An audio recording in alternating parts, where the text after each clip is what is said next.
Well, let's first have a look at this clip right here with it selected. Head over to the effects control, select the motion, and you can see that this clip is larger than the sequence size. So we can either scale it down like so that it fits to the frame size. Or we can also right-click on that clip and choose Scale to or Set to Frame Size. When choosing Set to Frame Size, Premiere will actually do that action that I've just done, just set it to 80% scale.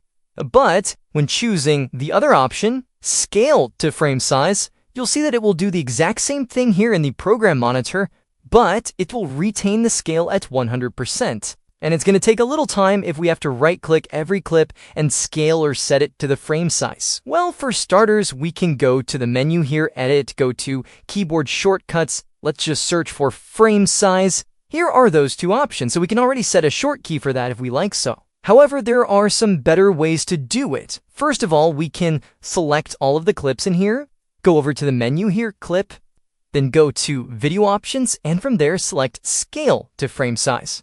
On the source clips, we only have the option to scale it to the frame size and not set it to the frame size.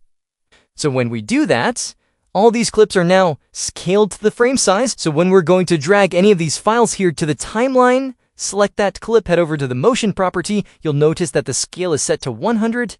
However, the clip is scaled, or better set, resampled to the correct frame size. Okay, but what if I want to actually scale down each clip to 80% to retain that quality? Well, no worries, I can help you out. So let me just delete that clip right here, head over to the menu, select Edit, Preferences, and then choose Media. From here, you can see that we have an option called Default Media Scaling, and you want to set that to Set to Frame Size. All right, let's just press OK.